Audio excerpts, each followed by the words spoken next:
Today we're going to take a walk in the open-air museum called Zelve Orthodox frescoes.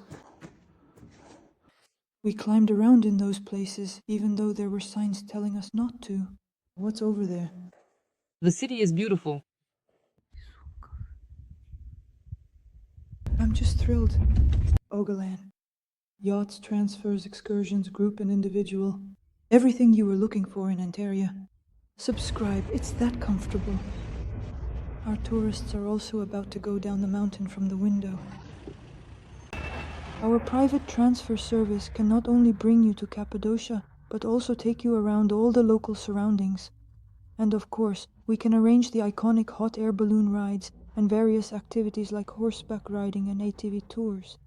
You can also book a full entertainment tour in Cappadocia right away to make the most of your trip.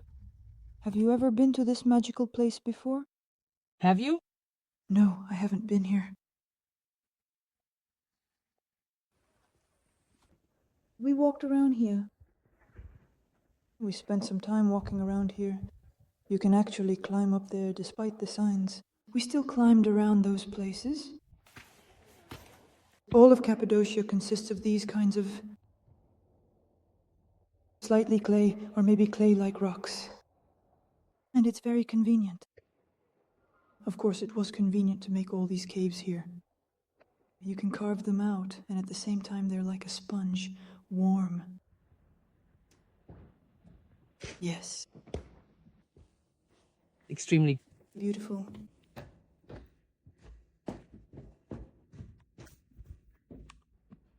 Have you really never seen it before? Well, believe it or not, there is actually a very famous and unique landmark just like this located right here in this area.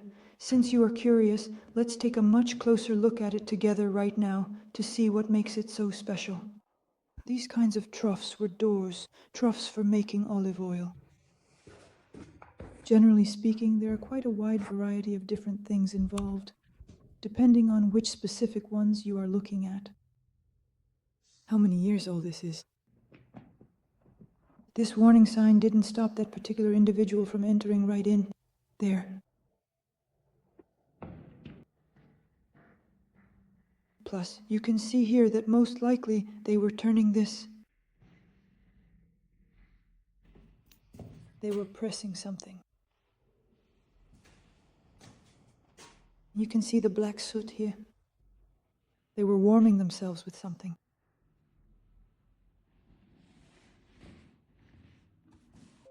The scale of the Cappadocia area is about 300 kilometers. There are various caves and underground cities. And all of this, there are both monasteries and places where people simply lived. If you look right over here, you can already see these beautiful traditional Orthodox frescoes. The faces are erased because the Muslim people came, and in their sacred places it's generally not customary to depict faces. And this was clearly a church. Doesn't this remind you of anything?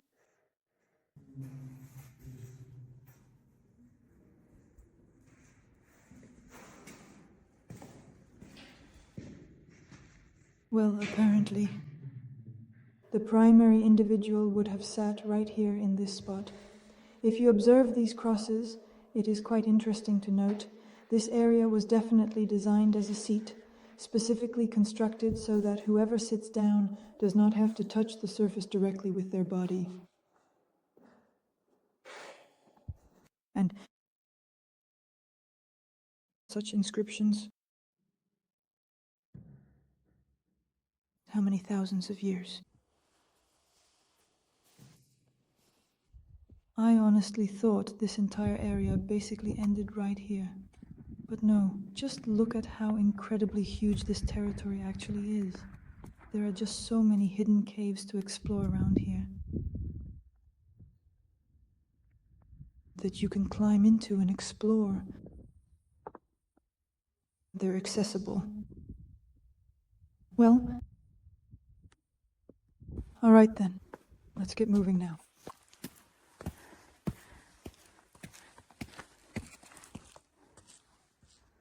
No, No, I am afraid that is simply not the case at all, and it is quite different from what we are seeing here.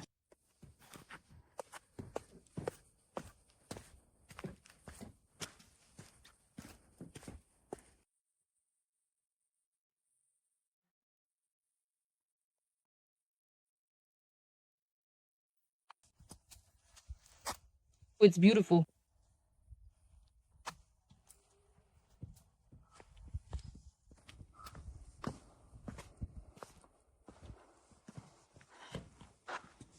They're still doing restoration work at the entrance here. They literally sold us tickets off their knees.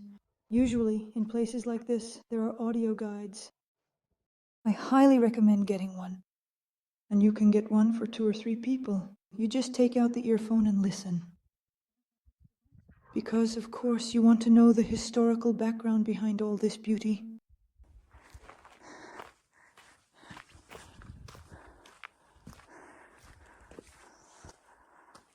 Definitely more than 1,000 people lived here. And just in this spot alone. Here is another quite interesting and little-known fact.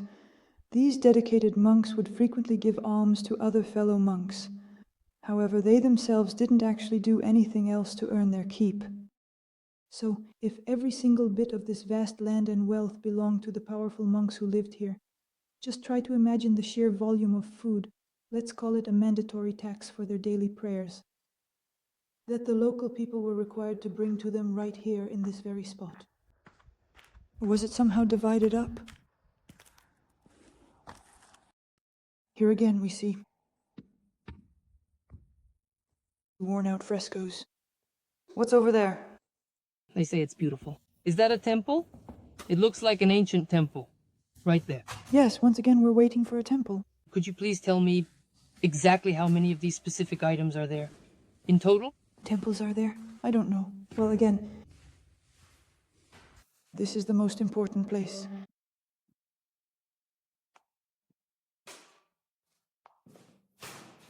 Do you see those wooden crosses over there?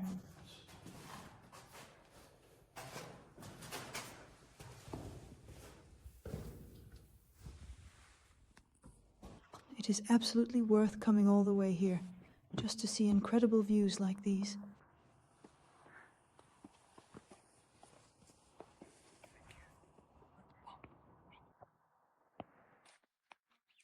Yes, this is the valley. It's very beautiful, especially at sunset.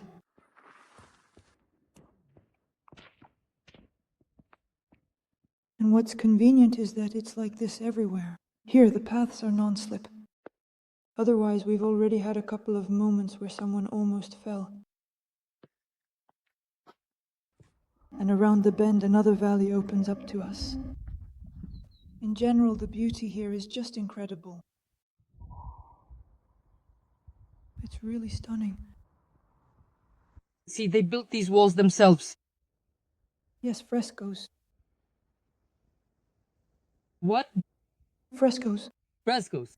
Frescoes in Russian, yeah.